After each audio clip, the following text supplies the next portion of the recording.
साथ संगत जी प्यार से कहना प्रेम बाटे भनोस जी। आज काठमांडू में इस मैदान में सभी सत्संग के लिए, जहाँ सिर्फ नेपाल के ही नहीं देश विदेश से और भी सभी संत पहुँचे हैं, और कितने जो इच्छा रख रहे थे कि इस समागम का हिस्सा बन सके, पर किसी कारणवश आना संभव नहीं हुआ। वो भी आज चाहे इंटरनेट के माध्यम से ये सत्संग का आनंद ले रहे हैं। और वही संदेश आज सत्संग में भी, जो हमेशा से इस दातार, इस निराकार, इस परमात्मा, ये भगवान जो भी नाम से हम संबोधित करें, कि कैसे एक यही सच है। इसके अलावा तो बाकी सब चीज़ें जो पूरे ब्रह्मांड में हैं बदल जाती हैं। कोई अपना समय के साथ साथ किसी का आकार बदल जाएगा, किसी का अस्तित्व खत्म हो जाएगा, किसी में कोई और तरीके से कोई चेंज आएगा। तो सिर्फ और सिर्फ जो हर समय कायम दायम है वो यही परमात्मा, ये निराकार।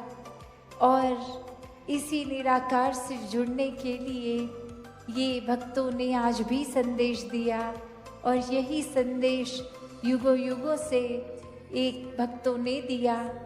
किसी भी धर्म ग्रंथ को उठा के देखें, सभी में बात इसी परमात्मा की है कि कैसे एक इंसान का जो मूल एक स्वभाव है वो यही निराकार है।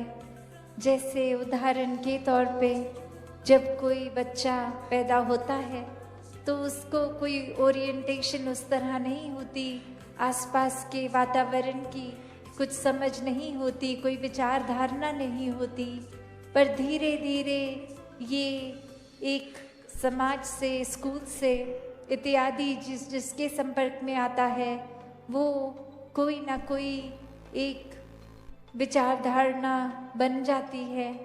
जैसे पहले अगर कोई हम एग्जाम्पल देखें तो एक ट्रांसपेरेंट अगर ग्लास है कांच का, और उसके तो आर पार साफ दिख रहा है, पर वहीं किसी ने कोई पहले एक रंग का कपड़ा बांध दिया, फिर दूसरे, फिर तीसरे, और अंत में इतने सारे उस पे कपड़े बांध दिए गए कि उसका असली मूल ये ट्रांसपेरेंसी, ये आर पार दिखता था जैसे पहले, वो खत्म हो गया और अनेकों रंग चढ़ गए। तो ये संसारिक रंग कि कैसे ये परमात्मा जो हर जगह है, ये हर किसी में है, ऐसा ही मूल एक उस बालक के अंदर भी ये असली रूप उसका। और कैसे फिर एक सोच विचार से, एक सोसाइटल कंडीशनिंग से, ये तरह तरह के रंगों के असर पे, ये एक कोई रीति रिवाज में, एक कोई जाति पाति में, एक कोई किसी तरह के अपने एक सोच को बना लेता है, और वहीं अपने सही और गलत बना लेता है, और वहीं कोई दूसरे कल्चर का, किसी एक के कल्चर में जो सही उसके कल्चर में गलत, ऐसे अनेकों हर किसी के एक ही देखने में आता है। और ये सारे बंधन, ये सारे रंग फिर सिर्फ ब्रह्म ज्ञान द्वारा ये बंधनों से मुक्त हो जाती है। वही ये आत्मा है, इस परमात्मा का मूल। और कैसे ये संसार में, शरीरों में है हर किसी के, ये आत्मा इस परमात्मा की ही अंश, जो एक दैवीय है, एक बहुत ही इस इंसानी जन्म में ये जो पोटेंशियल है हर आत्मा का, ये परमात्मा बनने का। तो इसको कैसे हम दुनियावी रंगों में रंग देते हैं, कैसे फिर ये अपने मूल स्वभाव से बिल्कुल ही अलग हो जाती है। ये सांसारिक चीज़ें जो क्षण भंगुर हैं उनको हकीकत मान लेती है। और कैसे फिर हमारे एक आचरण में, एक हमारे नेचर में भी कुछ चीज़ें आ जाती हैं जो फिर बिल्कुल ही एक हमारे मूल स्वरूप से विरुद्ध हो जाती है।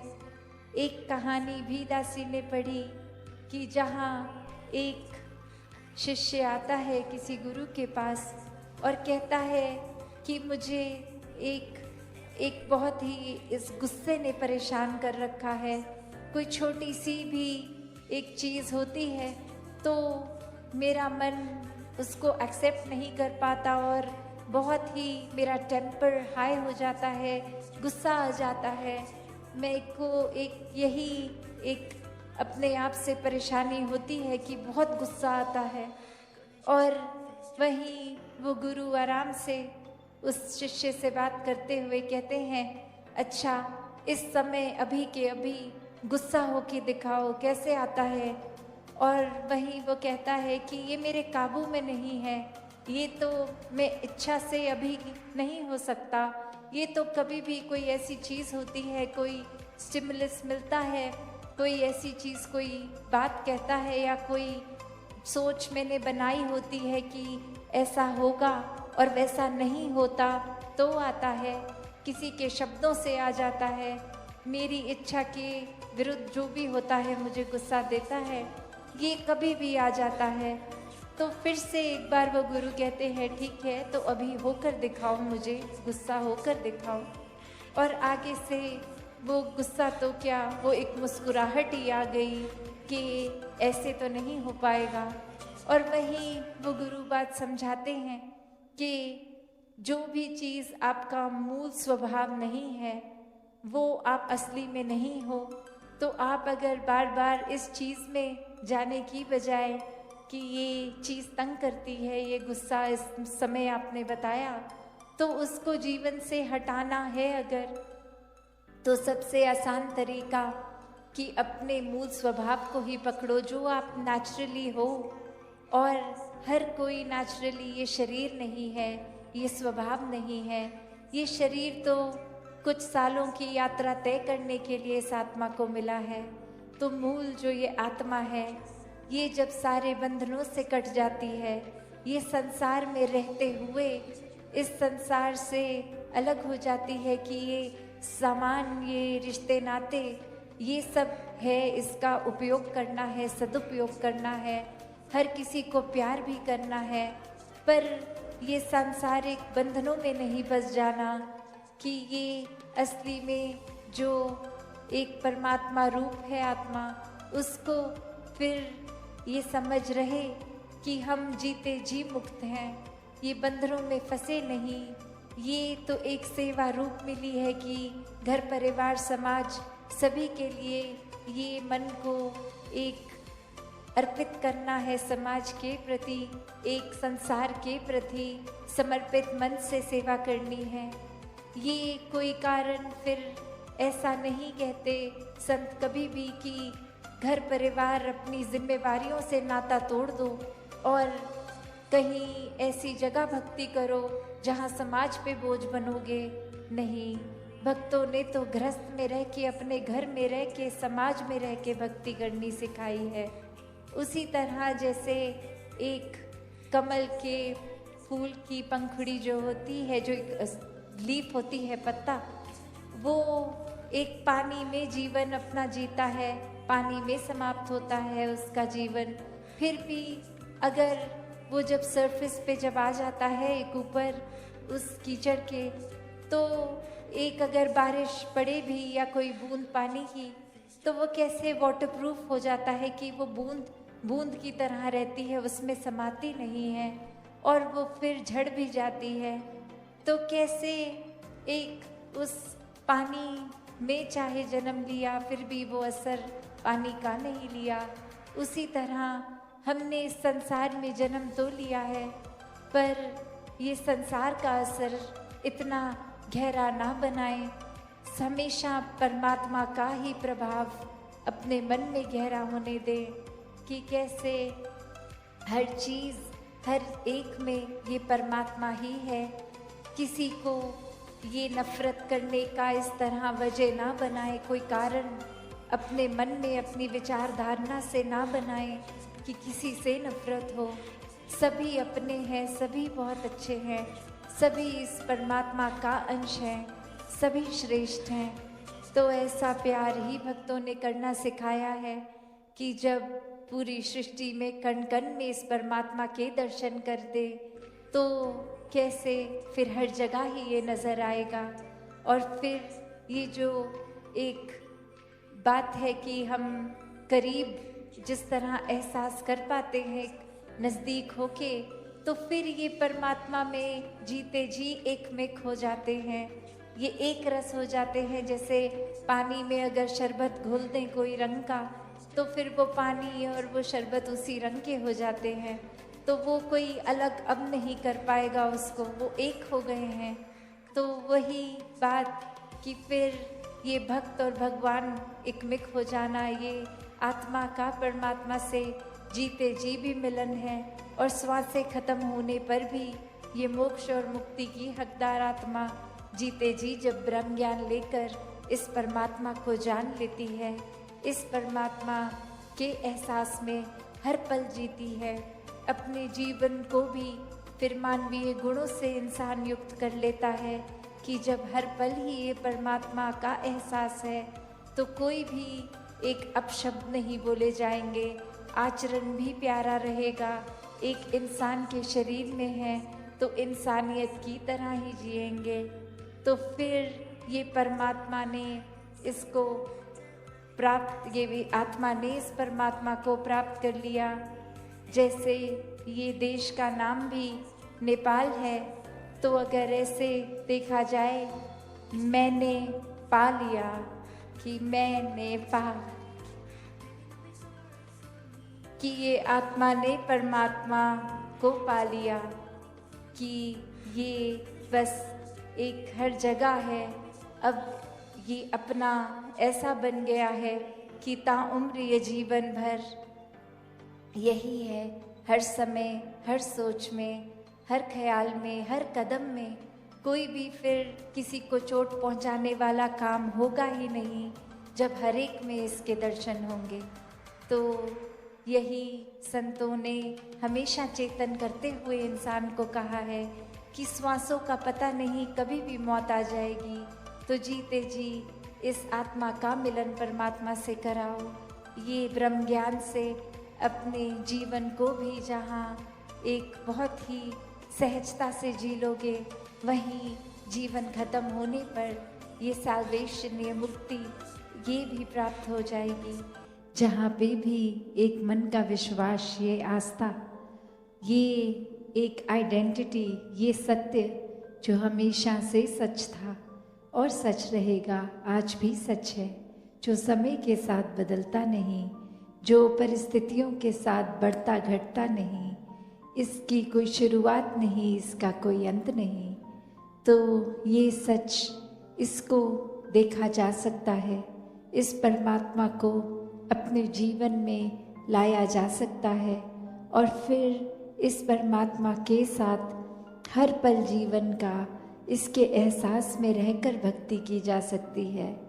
तो ये एक भाव मन के भक्तों के हमेशा से जो रहे कि कोई भी इस संसार में इंसान है तो ये आत्मा उस इंसान की पीड़ित है, और इस आत्मा को एक आनंद सुकून मिलना है तो परमात्मा के साथ मिलकर ही ये आत्मा निराकार की अंश जब अपने परम स्रोत में जाएगी तो ही एक तत्व एक इस्टेब्लिश होगा, और ये एक मिक वाली अवस्था, ये एक हो जाने वाली अवस्था।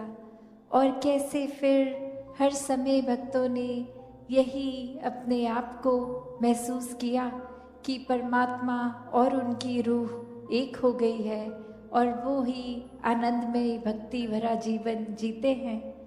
फिर ये शारीरिक रूप तक ही, या फिर कोई शरीर की पीड़ा, कोई धन दौलत, इससे भक्तों ने कभी भी अपने आप को एक जोड़ा नहीं। महलों में रहने वाले भी भक्त भक्त हैं, झोपड़ी में रहने वाले भी भक्त भक्त हैं। कभी भी एक अवस्था सिर्फ भक्ति की धन दौलत से तुलना नहीं की जा सकती उसकी, क्योंकि एक मन की अवस्था है, ये तो परमात्मा पे विश्वास, परमात्मा के एहसास से जुड़ी हुई अवस्था है। इसकी आर्थिक स्थिति से कोई इसका लेना देना नहीं है। तो ये धन दौलत, ये घर परिवार, ये रिश्तेदार, ये तो जीवन में जो जुड़े हैं हमारे साथ, तो इस शरीर की जब तक ये सांसों की यात्रा है तब तक ही ये सब है। और ये जो असली नाता जिससे जुड़ा है इस आत्मा का, ये परमात्मा के साथ, ये एक इटर्नल रिश्ता है, ये हमेशा के लिए रहने वाला रिश्ता है। ऐसे ही अगर हम एक कोई धर्म ग्रंथ खोल के देखें तो बात यही समझाई जाती है कि 84 लाख योनियों के बाद मनुष्य जन्म मिला है और ये आत्मा हर बार शरीर बदल बदल के अपने ही शरीर में इतनी कंफ्यूज होकर उसी को सच मान लेती है। और इंसानी जन्म में भी फिर ये मायावी रूप जो भी आंख देखती है उसको सच मानकर एक अपने जीवन को फिर इन कार्यों की ओर ही इतना ज़्यादा व्यस्त कर लेते हैं कि परमात्मा के लिए फिर मन को समय नहीं मिलता।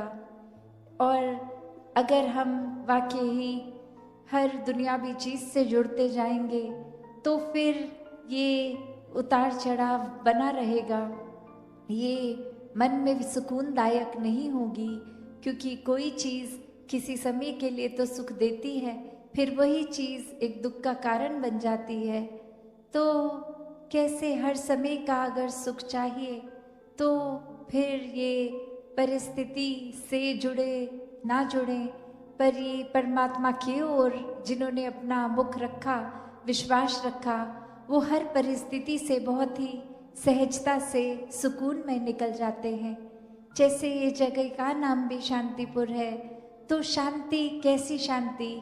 ऐसी शांति जो पल भर में है, पल में नहीं है, या हमेशा के लिए चैन सुकून वाली शांति।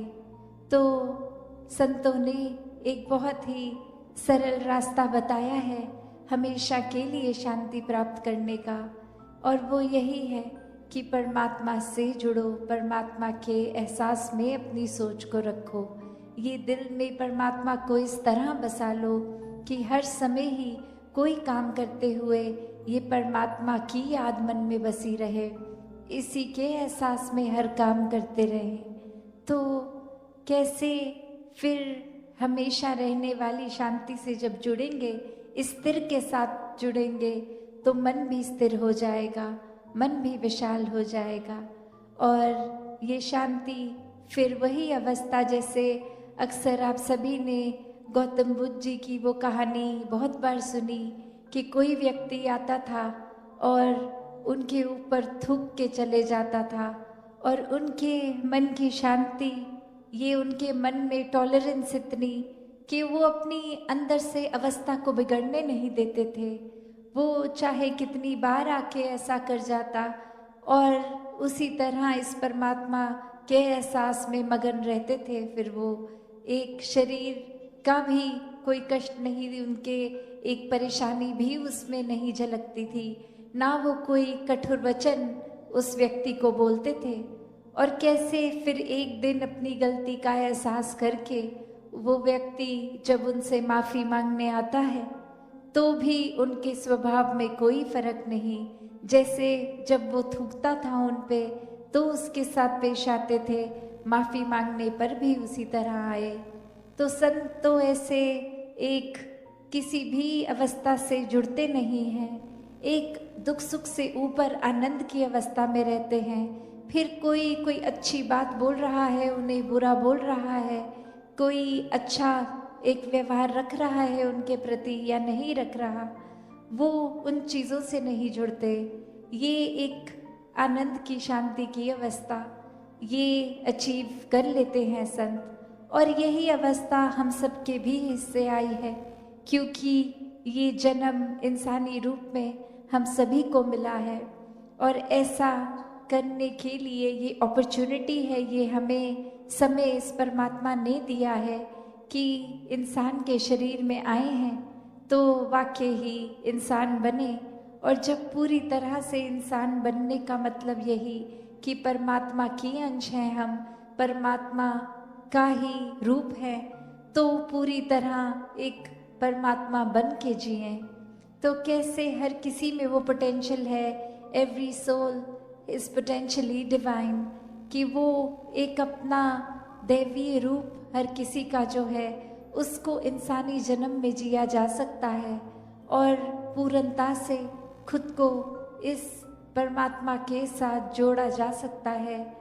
तो अगर ये इंसानी जन्म हम व्यर्थ कर देंगे, हर समय यही सोचेंगे कि अभी बाल अवस्था है, पढ़ने लिखने खेलने की उम्र है, या फिर नौजवानी में कोई और जिम्मेवारी काम है, या फिर बुढ़ापे में करेंगे भक्ति, तो बात वही कि किसी को नहीं पता कि हमने कब इस संसार से रुखसत हो जाना है। तो बात वही कि एक समय की इंतज़ार न करें, भक्ति अभी से आज से शुरू करी जा सकती है। इस परमात्मा से जितना गहरा नाता बनाएंगे, हमारे सारे सांसारिक कार्य, सब जिम्मेवारियां वो भी बहुत ही सहजता से स्वाभाविक रूप से निभ जाएंगी, एक उसको अच्छे से निभा लेंगे। और प्राथमिकता फिर भी परमात्मा अगर है तो, वरना तो ये जिम्मेवारियां निभाते निभाते वो जिम्मेवारियों को हम बोझ भी समझ लेते हैं। ये भूल जाते हैं कि ये जिम्मेवारियां, ये परिवार, ये भी तो परमात्मा का ही आशीर्वाद है। जब हम उस इक्वेशन से परमात्मा को निकाल लेंगे तो सब बोझ लगता है। कभी कभी तो मानसिक तनाव भी ऐसा आ जाता है कि हम खुद को ही बोझ अपने ऊपर समझ लेते हैं।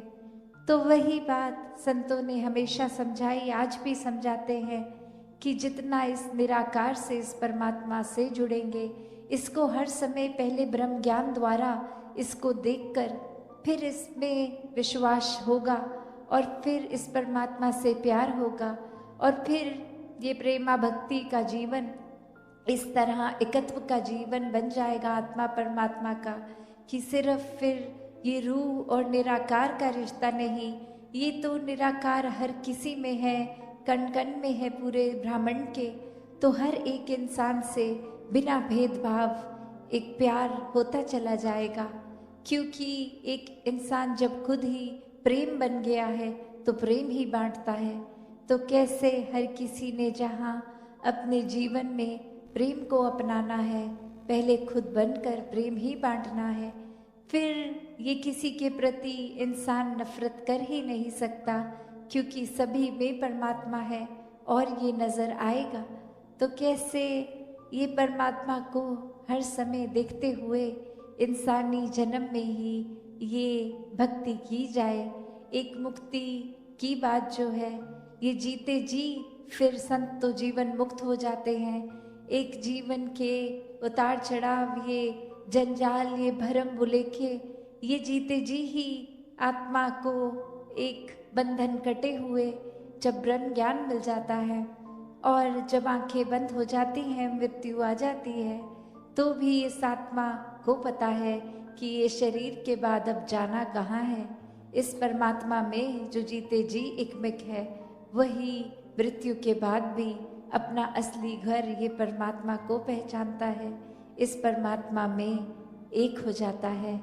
और इसी तरह हर किसी के हिस्से ये मुक्ति का हकदार हर कोई बन सकता है इस इंसानी जन्म में। तो संतों ने हमेशा जगाया है कि सो रहे हैं, दुनिया में कहीं खो गए हैं, तो अब जाग जाएं, इस परमात्मा से रूबरू हो जाएं, इस निराकार को जान लें, इसमें एक तरह से घुल जाएं, तो ही जीवन में फिर जहाँ वास्तविकता में परम इंसान भी बनेंगे, पूर्णता से मानवीय गुणों को अपनाएंगे, वहीं एक मुक्ति के हकदार भी होंगे।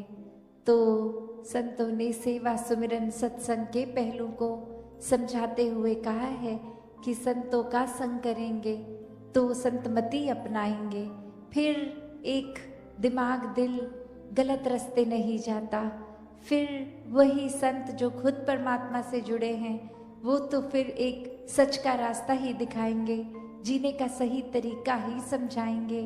तो सत्संग की महत्वता संतों के कारण एक मन से सुमिरन, इस नाता, ये जो परमात्मा से नाता है, इसको स्ट्रॉन्ग करने के लिए, इसको और मजबूत करने के लिए सुमिरन मन से इस परमात्मा के लिए, और सेवा भाव फिर बिना मतलब के पूरे संसार के लिए खुद को समर्पित करके मानवता के कल्याण के लिए।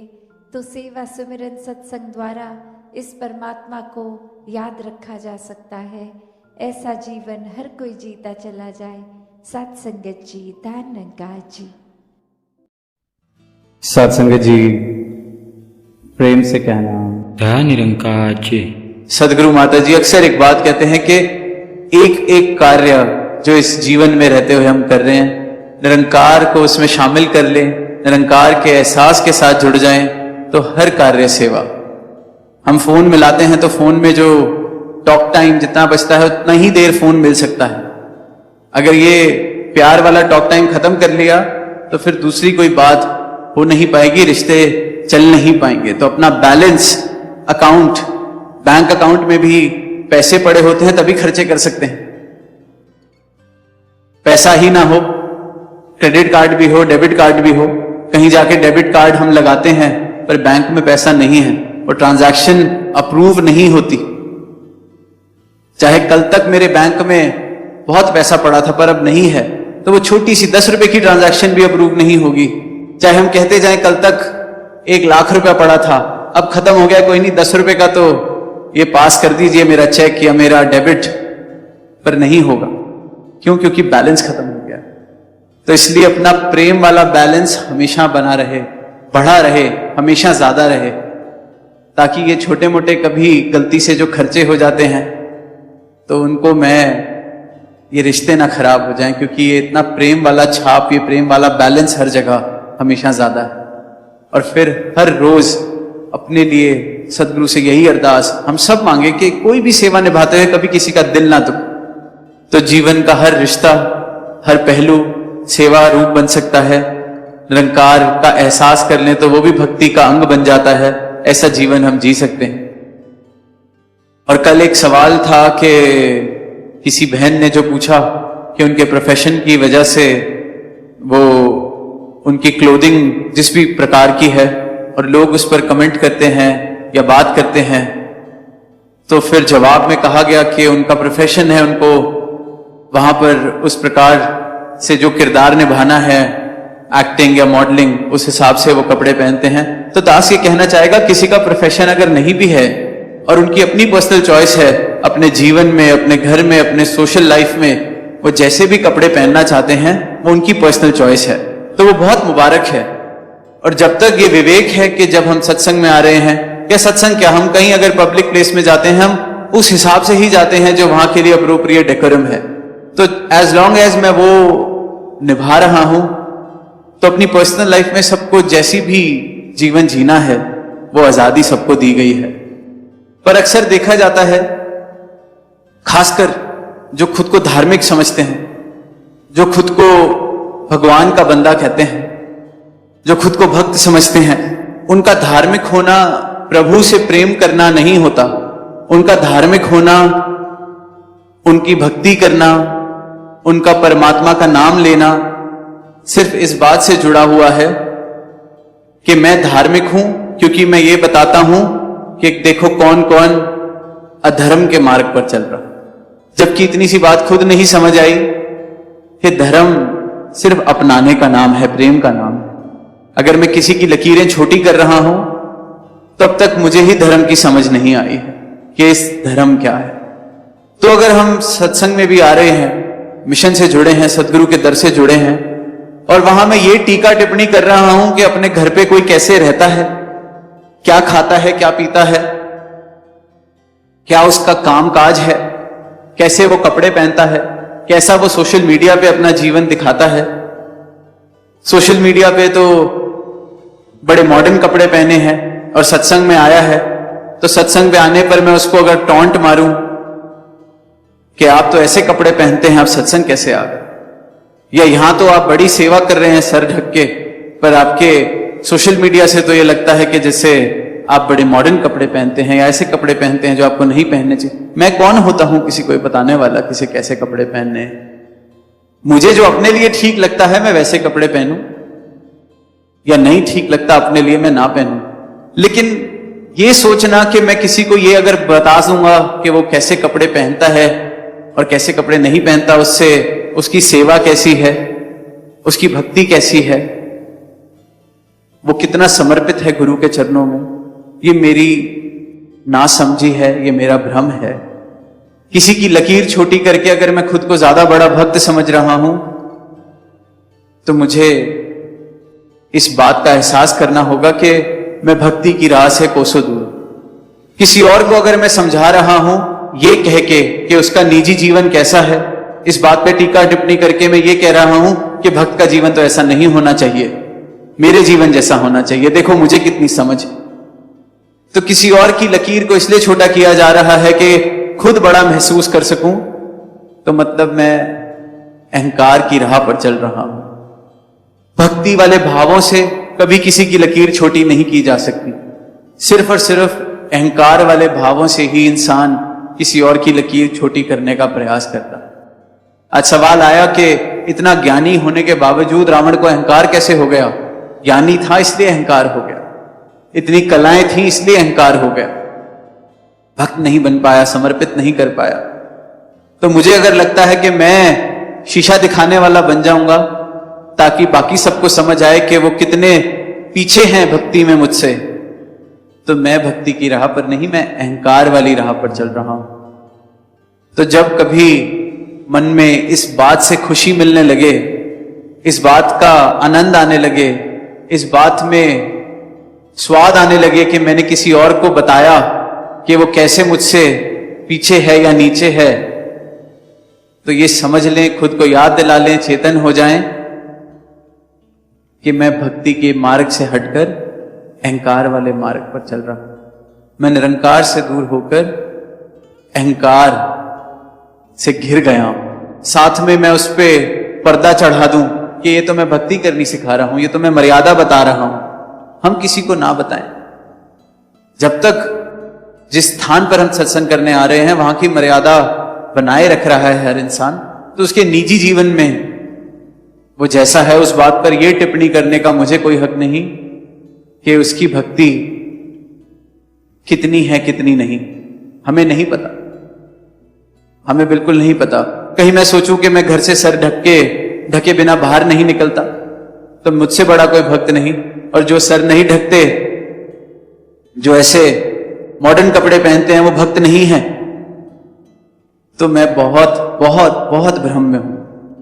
हो सकता है कि वो महापुरुष का गुरु के चरणों में प्यार प्रीत मुझसे भी न जाने कितनी, तो एक भक्त का जो रिश्ता है सदगुरु और उस भक्त के बीच में, और वो उन दोनों के अलावा और कोई नहीं जानता। तो ये प्रयास भी ना किया जाए कि हम ये टिप्पणी करें ये तो भक्त नहीं, इसे समझ नहीं, इसको हम समझाएं। अपने लिए देखें। आत्ममंथन की बात हुई, सिर्फ और सिर्फ अपनी तरफ। भक्ति का मतलब सिर्फ और सिर्फ अपने जीवन की ओर देखना और उस जीवन को निखारना, अपने जीवन को निखारना। अपने जीवन को निखार लेंगे तो आसपास जहां जाएंगे वहां निखार आना लाजमी हो जाता है। कल एक और सवाल भी था कि अधिकारी महापुरुष जब तक अधिकारी नहीं बने होते तब तक तो बहुत प्रेम से बात करते हैं, धन्यकार कहते हैं, फिर शायद उनमें अहंकार आ जाता है। तो दास तो यही कहेगा कि अगर अहंकार आ गया, अधिकारी तो आज कोई है कल रहता है नहीं रहता पता नहीं, पर भक्त बन सके, क्योंकि भक्त जो बन जाता है वो ताउम्र फिर भक्त रहता है।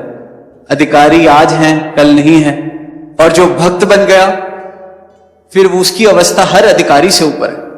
इसलिए सदगुरु माता जी सबको सेवा जब किसी भी रूप में देते हैं, बात कहते हैं कि भक्त बन के ही रहना है, दास बन के ही रहना है। अधिकारी बनने जो लग गया वो तो फिर भक्ति की राह से दूर हो गया। कोई अधिकारी बन गया वो भक्त नहीं रहा, और जो भक्ति को निभाते निभाते अधिकारी रूप वाली सेवाएं निभाएगा फिर उससे ऐसी गलतियां भी नहीं होंगी। और कल बड़ी खूबसूरती से ये बात कही गई, क्योंकि ये परिवार सदगुरु ने बख्शा है तो कभी कभी एक दूसरे पे गुस्सा भी आ जाता है, बात भी हो जाती है। तो हमने अपने दिलों को इतना संकीर्ण नहीं रखना कि जरा सी बात पर हम सिर्फ और सिर्फ हड़ताल करने लगे, शिकायतें करने लगे, नाराजगियां बताने लगे। लेकिन वही जहां घर के बड़ा है, जैसे कल कहा गया कि संचालक महापुरुष हैं, अधिकारी महापुरुष हैं, मुखी महात्मा हैं, वो सेवा करते हैं। कई बार सेवा के किसी ऐसे मोमेंट में, किसी प्रेशर मोमेंट में कोई बात ऐसी कर दी तो हम बुरा ना माने।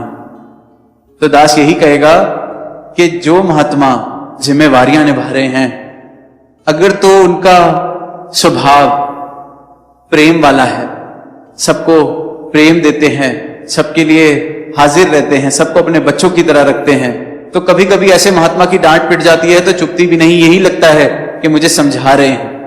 अपने घर के बड़े हैं, डांट दिया तो मैं तो अब बिना सोचे समझे डांटता ही रहूं, तो कोई मुझे कहने वाला नहीं बचा। तो ये बात भी गलत हो जाएगी। प्रेम वाला बैलेंस ज्यादा रहेगा तो कभी कभी जो ऐसे मोमेंट्स आ जाते हैं जहां हमने किसी का दिल दुखा दिया, तो वो महात्मा मुझे बेनिफिट ऑफ डाउट दे पाएगा कि नहीं, वैसे तो मुझे प्यार करते हैं, आज ही डांट दिया, कोई बात शायद मुझसे गलती हो गई होगी, शायद मैंने कोई सेवा में कमी करी होगी, या शायद कुछ मुझे समझाना चाह रहे होंगे। पर अगर मेरा प्रेम वाला बैलेंस नहीं है, सिर्फ डांटने वाला ही बैलेंस है, सिर्फ किसी को नीचे दिखाने वाला ही बैलेंस है, सिर्फ गलत भाषा बोलने वाला ही बैलेंस है, तो फिर उस बेनिफिट ऑफ डाउट का मैं हकदार नहीं रह जाता, फिर ये सेवा निभाने का मैं हकदार नहीं रह जाता।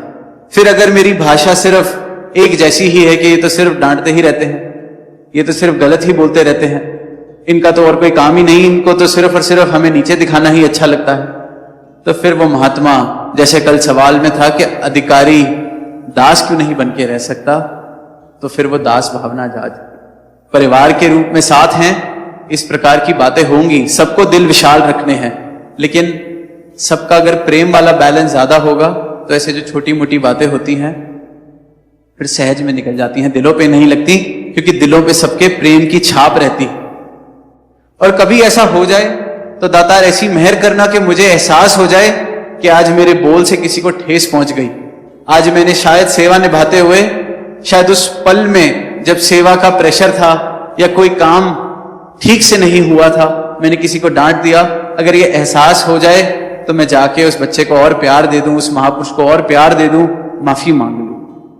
तो ये परिवार के रूप में अगर ये मिला है तो इसकी संभाल भी हमें करनी है। तो मेरा प्रेम कितना ज्यादा एक एक संत से होना चाहिए, अगर मैं ब्रांच में भी सेवा कर रहा हूं या जहां भी सेवा कर रहा हूं, कि हर महापुरुष प्रेम से मुझे कह सके कि आज घर पे संगत रखवाने का ध्यान है, तो मैं ये कहूं कि मेरा ही घर है, मैं आके सेवा करूंगा आपके साथ। अगर ऐसी दूरियां बन जाएंगी तो फिर हम सोच के देखें, जो जिम्मेवारी, जो विश्वास सदगुरु ने हम पर किया है, हमें दिया है, फिर वो सेवाएं निभ कैसे पाएंगे।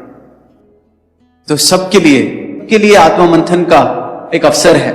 सेवाएं निभा रहे हैं तो और खूबसूरती से कैसे निभा सकें। अगर हम यहां बैठे हैं, सत्संग में आते हैं, सेवा दल के मेंबर्स हैं, भाई बहन सेवा दल में जुड़े हुए हैं, हम खुद को कितना विशाल कर सकें। तो भाव सिर्फ इतना ही कि जिन जिन को जिम्मेवारियां मिली हैं, जो जो किसी भी रूप में सेवाएं निभा रहे हैं, तो उनका ये कर्तव्य भी बनता है, जिम्मेवारी भी बनती है कि हर रूप में दास भावना के साथ सदगुरु के बताए हुए जो दिशा निर्देश आते हैं, गाइडलाइंस आती हैं, उनके अनुसार भक्त बन के अपनी सारी सेवाएं निभाई जाएं। और वहीं जितने भी युवा आज यहां बैठे हैं या इंटरनेट के द्वारा देख रहे हैं, सबसे यही गुजारिश कि सब समर्पित भाव से अपने अहंकार को त्यज के अगर मिशन से जुड़ेंगे, सेवाओं में अर्पित समर्पित होंगे, तो बहुत ही योगदान दिया जा सकता है। सदगुरु के इस ब्रह्म ज्ञान को दुनिया के कोने कोने तक पहुंचाया जा सकता है, और वो पहुंचना ही है। सदगुरु ने ध्यान बनाया है, वो तो पहुंचना ही है। अब हमने ये चुनाव करना है, कि हमारी गिनती कौन सी श्रेणी में। सदगुरु के कारवां में शामिल हैं, उनके मुताबिक जीवन जी रहे हैं, योगदान हमारा उस गिनती में होना है, हमारी गिनती वो योगदान वाली लिस्ट में होनी है या फिर नहीं। ये चुनाव हम सबका है, ये आत्म मंथन हम सबका है। तो सबको मुबारकबाद। तो सदगुरु के चरणों से यही अरदास कि ये ब्रह्म ज्ञान सबके जीवन में पहुंचे। जन जन तक हम ये ब्रह्म ज्ञान को पहुंचा सकें। खुद ये संदेश, ये मेरा जीवन ही सदगुरु का संदेश हो, किसी को ये कहना ही ना पड़े कि सदगुरु का संदेश क्या है, मेरा जीवन ही सदगुरु का संदेश बन जाए। प्रेम से कहना दया निरंकार जी। सत्संगत जी, निरंकार दुख और सुख क्यों देते हैं सत्संगत जी?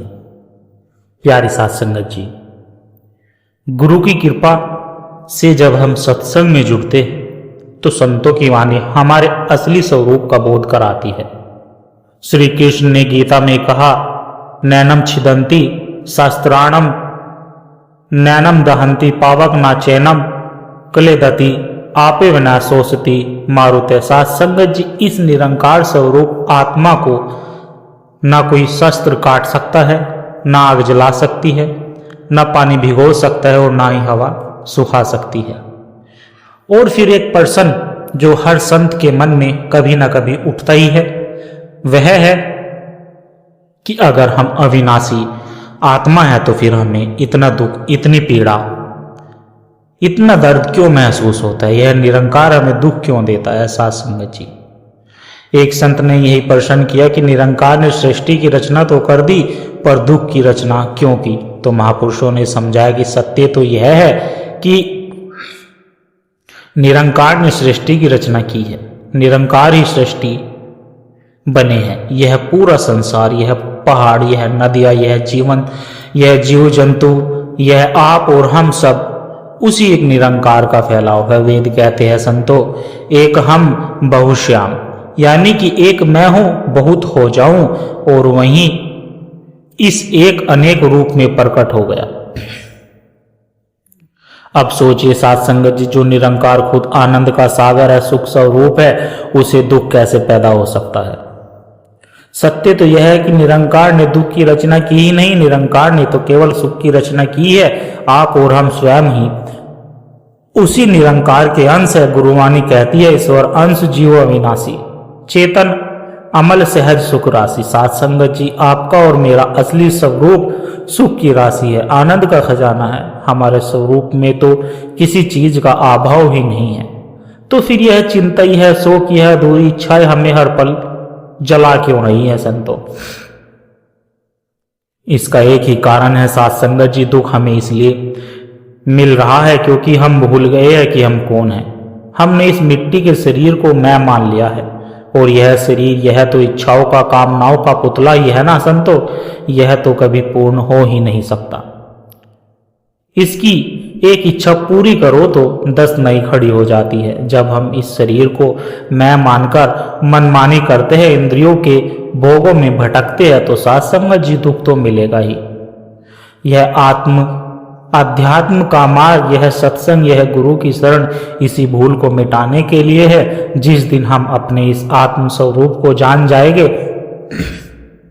उस दिन निरंकार को जानना नहीं पड़ेगा, क्योंकि आप और यह दो नहीं है, एक ही है।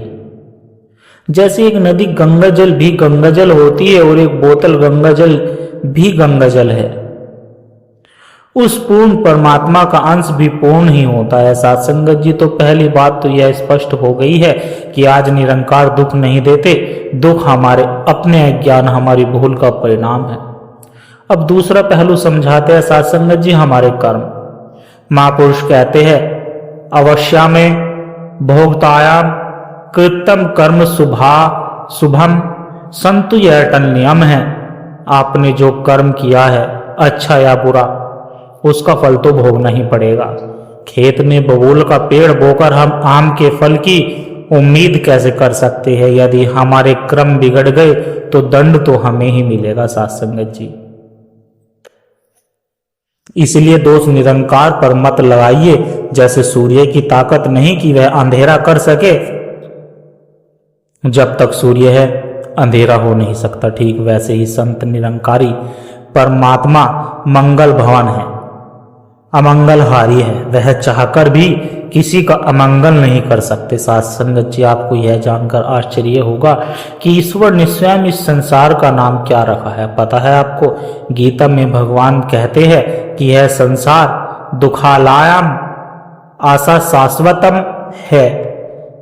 यानी यह दुख का घर है और यह हमेशा रहने वाला नहीं है, यह नाशवान भी है। तो साथ संगत जी, इस बात को मैं आपको एक छोटी सी कहानी के माध्यम से समझाता हूं। आपको समझाने में और आपको समझने में आसानी होगी, इसलिए थोड़ा ध्यान से सुनिए। साथ संगत जी, एक आदमी एक बहुत बड़े अस्पताल में गया और वहां जाकर शिकायत करने लगा कि यह कैसी जगह है, यहाँ तो कोई नाच गाना नहीं हो रहा, कोई जश्न नहीं मना रहा, बस दवाइयों की गंध आ रही है और लोग बीमार पड़े हुए हैं। तो साथ संगत जी, डॉक्टर ने उसे समझाया कि भाई साहब, आप है तो सही जगह पर, आपकी उम्मीद गलत है। यह अस्पताल है, उत्सव का हॉल नहीं, यह बीमारियों का इलाज होता है, जश्न नहीं मनाए जाते। साथ संगत, यह संसार भी तो उस अस्पताल की तरह एक दुखालय है। हम यहाँ मौज मस्ती करने नहीं बल्कि अपने जन्म जन्म के कर्मों का, इस अज्ञान की बीमारी का इलाज कराने आए हैं। यदि आप मेडिकल स्टोर में जाकर मिठाई मांगोगे तो क्या मिलेगी? मिठाई नहीं मिलेगी संतो, वहाँ दवा की दुकान है। इस संसार का एक और नाम है मृत्यु लोक। साथ संगत जी, हम मृत्यु लोग एक कसाई खाने जैसा है, जहाँ हर जीव अपने नंबर के इंतजार में खड़ा है। यहाँ सबको दाना चारा तो मिलता है, पर एक एक करके सबका नंबर आता है, चाहे कोई महात्मा हो या फिर दुरात्मा हो। इस शरीर पर काल का प्रहार तो होना ही होना है। हम इस काल से तभी बच सकते हैं साथ संगत, जब हम इस शरीर के भाव से ऊपर उठ जाए और जान ले कि हम तो कालातीत है, हम वह विनाशी चैतन्य है जिस पर काल का भी कोई वश नहीं है। तो साथ संगत जी, दुख निरंकार नहीं बल्कि हमारा ज्ञान, हमारी कामनाएं और हमारे कर्म देते हैं। यह संसार सुख भोगने की जगह नहीं संतो, बल्कि अपने भूल सुधारने की कर्मशाला है। तो अब सवाल यह उठता है कि अगर हम इस दुखालय में, इस अस्पताल में आग ही गए हैं, तो यहाँ से स्वस्थ होकर, मुक्त होकर कैसे जाए? क्या रो रो कर जीवन बिताना ही नियति है? नहीं साथ संगत जी, बिल्कुल नहीं। अस्पताल में बीमारी ठीक होती है वेद यानी डॉक्टर से और दवाई से। इस भव सागर के सबसे बड़े वेद वक्त के पूर्ण सतगुरु होते हैं। पूर्ण सतगुरु बिना गुरु के इस रोग की पहचान नहीं हो सकती संतो। और संत कबीर दास जी ने कितनी सुंदर चेतावनी भी दी है इस बारे में। कबीर गुरु के रूठते हरि नहीं हो साए, कबीर गुरु जो दुष्ट ही ताको होए सहाय। साथ संगत जी, इसका अर्थ बहुत गहरा है। अगर हमने इस निरंकार को जाना नहीं, अपने स्वरूप को पहचाना नहीं, तो हम इस संसार के दुखों में उलझ कर रह जाएंगे। सतगुरु हमें वह ज्ञान का अंजन देते हैं जिससे हमारी दृष्टि बदल जाती है। साथ संगत जी, ध्यान दीजिए, सतगुरु हमारे जीवन में दुख नहीं मिटाते, वह हमारे दुखी होने के स्वभाव को मिटा देते हैं। परिस्थितियां वही रहती है, पर मन की स्थिति बदल जाती है संतो। जैसे कमल का फूल कीचड़ में रहकर भी कीचड़ से अछूता रहता है, वैसे ही एक ज्ञानी संत संसार में रहकर भी संसार के मोह माया से अछूता रहता है। गीता में इसे ही स्थित प्रज्ञ कहा गया है। दुखेशु अनुगमनन सुखे विगत स्प्रय, यानी कि दुख आने पर जिनका मन विचलित ना हो और सुख आने पर जो उसमें खो ना जाए। साथ संगत जी, यह अवस्था केवल बातों से नहीं बल्कि ब्रह्म ज्ञान की रोशनी से आती है। जब सतगुरु की कृपा से हमें यह एहसास हो जाता है कि अंग संग तुझको देखकर कि यह निरंकार हर पल हर क्षण हमारे साथ है, तो फिर डर किसका? एक छोटा बच्चा साथ संगत जब अपने पिता की उंगली पकड़कर मेले में चलता है तो उसे भीड़ का डर नहीं होता, उसे पता होता है कि पिता साथ है। ठीक वैसे ही जब हम जान लेते हैं कि तू ही निरंकार, मैं तेरी शरणहा, मैनू बख्श लो, तो साथ संगत जी, जीवन का हर भय समाप्त हो जाता है। फिर जो भी होता है साथ संगत उसे प्रसाद मानकर स्वीकार करते हैं। इसे ही संतों ने बहाना मानना है, इसे ही संतों ने बहाना मानना कहा है। गुरु नानक देव जी ने कहा, तेरा किया मीठा लागे, हरि नाम पैदार्थ नानक मांगे। साथ संगत जी, हाँ, बहुत ऊंची अवस्था है जब हमारे कर्मों के कारण हमें कड़वी दवाई पीनी पड़ती है तो अज्ञानी इंसान रोता है, चिल्लाता है, हे भगवान मेरे साथी, ऐसा क्यों हो गया? लेकिन संतो, एक भक्त ऐसा नहीं करता। वह सतगुरु से ज्ञान लिया है, वह कहता है कि हे दातार, अगर यह तेरी रजा है तो इसमें भी मेरा भला ही छिपा है, तेरी रजा में मेरी मजा है। साथ संगत, वह जानता है कि परमात्मा कभी गलत नहीं करता। माली अगर पौधे के काट छांट करता है तो उसे मरने के लिए नहीं बल्कि उसे और सुंदर बनाने के लिए करता है। अब प्रश्न यह है, संतों की इस अवस्था में टिके कैसे रहे? क्योंकि माया तो बहुत प्रबल है, बार बार हमें अपनी ओर खींचती है। तो साथ संगत जी, इसका उपाय संतों ने क्या बताया है, सुनिए। सिमरन, सेवा और सत्संग। गोस्वामी तुलसीदास जी कहते हैं, कलयुग केवल नाम का धारा, सुमर सुमर नर उतरे ही पारा। साथ संगत जी, मन को खाली मत छोड़िए। जैसे ही मन खाली होता है उसमें संसार का कचरा, चिंता और निंदा भरने लगती है। इस मन को निरंकार के सिमरन में जोड़ी दीजिए। बस जब आप सिमरन करते हैं तो आप निरंकार से कनेक्ट हो जाते हैं। जैसे मोबाइल को चार्जर में लगाने पर बैटरी फुल हो जाती है, वैसे ही संतो सिमरन से हमारी आत्मा चार्ज होती रहती है। और केवल सिमरन ही नहीं, साथ संगत जी, सेवा भी उतनी जरूरी है। और सेवा केवल हाथों की नहीं होती, मन की भी होती है। मन की भी सेवा करो साथ संगत जी। जब हम दूसरों में किसी निरंकार का रूप देखते हैं तो हमारे अंदर से नफरत खत्म हो जाती है। महापुरुष समझाते हैं, निंदा चुगली तज के भाई, गरिमा अपनी आप बचाए। जब हमें यह ज्ञान हो जाता है कि सामने वाले में भी वही नूर है तो मुझ में है। अव्वल अल्लाह नूर पाया, कुदरत ते सब बंदे, एक नूर ते सब जग उपया, कौन भले थे कौन मंदे। साथ संगत जी, जब यह नजर मिल जाती है तो फिर सास बहू का झगड़ा, पड़ोसी की ईर्ष्या, व्यापार का घाटा, यह सब बहुत छोटे लगने लगते हैं। हमें समझ आ जाता है कि हम यहाँ पर नाटक यानी ड्रामा कर रहे हैं। किरदार कोई भी मिले, राजा का या फिर रंक का, हमें अपने रोल अच्छे से निभाना है, पर उसमें फंसना नहीं। साथ संगत जी, अंत में एक बहुत मर्मिक बात आपसे कहना चाहूंगा। समय बहुत तेजी से बीत रहा है संतो, श्वासों की पूंजी घट रही है, बहुत तेजी से घट रही है। कबीर साहब हमें जगाते हुए कहते हैं, पाती झड़त देखकर हस्ती को पलिया, आज हमारी बारी है कल तेरी, आज हमारी बारी है कल तोरी बरिया। सूखे पत्ते को गिरते देख नई कलियां बहुत हंस रही है, पर भूल रही है कि आज इनकी बारी है कल मेरी भी आएगी। इसलिए साथ संगत जी, कल का इंतजार मत कीजिए, प्लीज इसी पल इसी क्षण इस निरंकार के साथ जुड़ जाइए। दुख तो शरीर का धर्म है, वह तो आएगा और जाएगा, लेकिन दुखी होना या फिर सुखी रहना यह तो आपके हाथ में है ना संतो। सतगुरु ने हमें सहज सुख की दात बख्शी है, तो आइए अरदास करें संतो कि हे सच्चे पातशाह, हमें इतनी शक्ति देना कि हम सुखों में आपको भूल नहीं पाए और दुखों में डगमगाए नहीं। हमारी डोर आपके हाथ में रहे, हम सेवा सुमरन सत्संग के सहारे इस जीवन रूपी नैया को पार लगा सके। साथ संगत जी, अपने असली स्वरूप को पहचानिए। आप शरीर नहीं, आप वह चेतन आत्मा है जो अजर अमर और अविनाशी है।